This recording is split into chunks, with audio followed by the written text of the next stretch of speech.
Why does health at every size only seem to apply to overweight people? You never see fat activists saying underweight people can be perfectly healthy. You never see fat activists saying you can't tell someone's health by looking at them about a very thin person.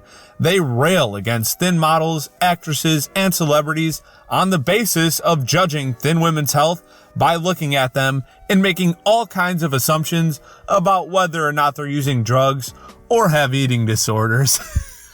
Oh, I never even thought about that. It's so hypocritical of them, because if they want to be accepted just how they are and tell themselves that they're healthy no matter what, and you can't judge someone's health by their size, then they definitely can't just go look at a skinny person and go, oh, they're unhealthy.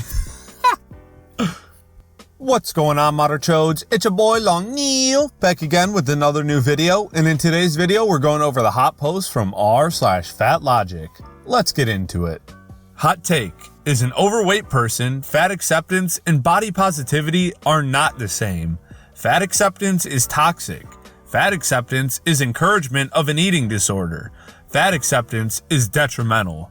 Body positivity is loving your body and choosing the healthy alternative. Ah, finally, somebody speaks the truth. Have I mentioned how much I hate being plus-sized? Like, why is it that a person with thin privilege can get a dress for $20, but because I'm plus size, the price easily goes up to $30 for the same dress? Well, I could tell you why. It's because there's more material, it's heavier to ship, the labor is a little bit more intensive. You know, all the above could lead to an increase in the cost of your dress. But you didn't think of that, did ya? I never get complimented unless it's over the internet. I just don't get it. Fat is a good thing. It's stored energy. Stored energy so that on long hikes and stuff, if you get lost and have to spend a week without food, you won't die. If a thin person did that, they'd be dead pretty quick.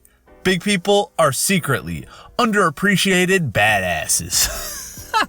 Oh yeah, how often do you go on a hike though? Let's be honest, if you're 350 pounds, you're probably not doing too much hiking. Refuse to surveil your own body. Possibilities. Smash your scale. Throw away your Fitbit. Don't count steps. Cover your mirrors. Don't measure yourself. Cut the sizing tags out of your clothes. Stop pinching and squeezing your fat. Don't examine your blemishes and hairs and wrinkles. Let your body be unmonitored and unquantified. Start with a week or just a day. What good does this do? You're just totally ignoring your problem and acting like it doesn't exist instead of addressing it and trying to overcome your hardships. Like, that's gonna get you nowhere in life. Oh my God. Apparently, I can just put my mind to losing weight despite having PCOS and mobility issues. Who knew? Actually, you totally can. PCOS does not prevent you from losing weight. It just indirectly causes you to eat more calories by increasing your appetite. Mobility issues are also not a barrier to losing weight because creating a moderate calorie deficit is much easier through portion control and healthy eating than it is through exercise. There are many inspiring stories on r/lose it of women with PCOS and people in wheelchairs successfully losing weight by making small, sustainable changes and sticking to them. Thanks so much for knowing about my life and my conditions more than I do.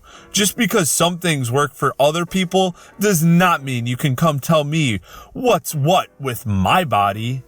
I can tell you that the laws of thermodynamics apply to your body.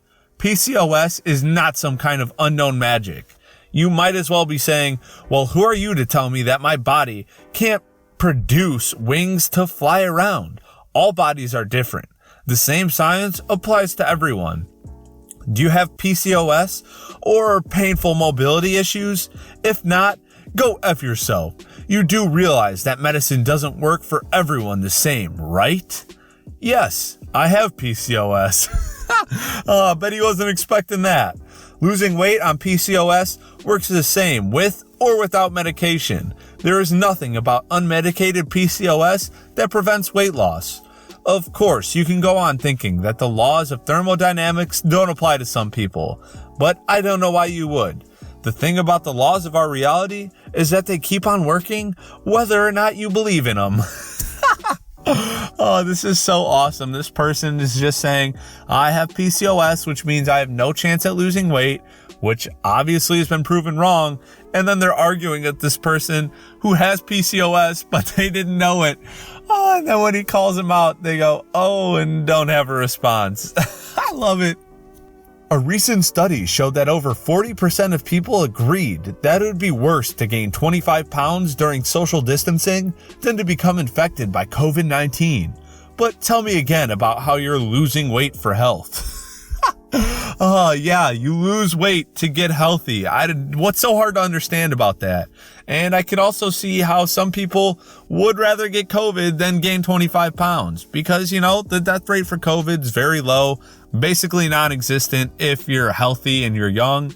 And gaining 25 pounds, to lose that could take, a month or even longer. And COVID only lasts like a week or two, right? So I could see it. Not something I would prefer, but I could see it.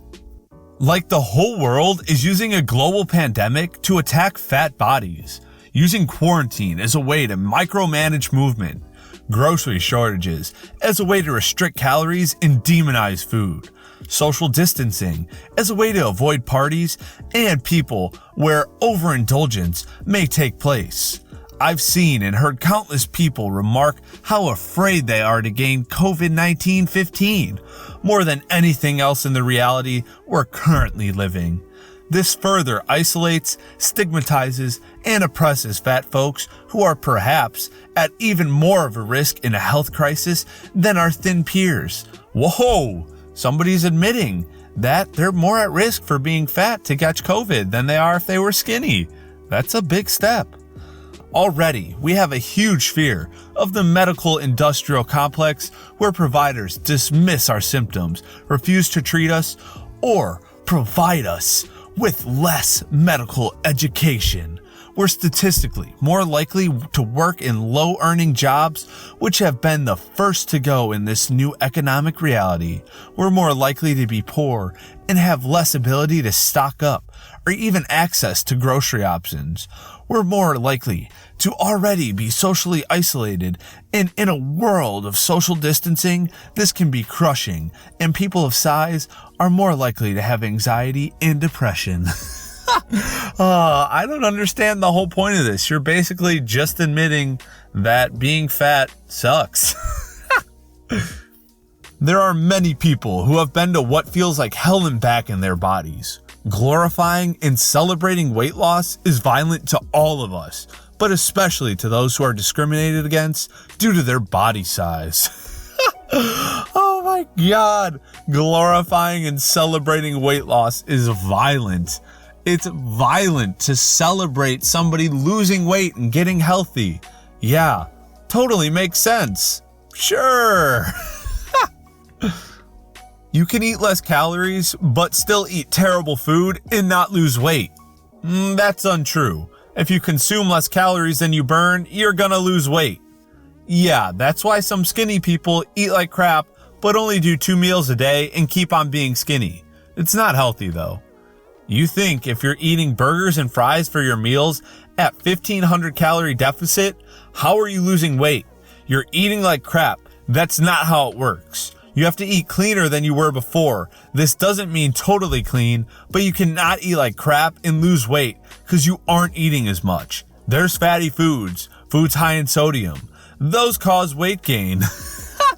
Oh, this person really just has no idea how losing weight works, and I'm sure that's why they're fat.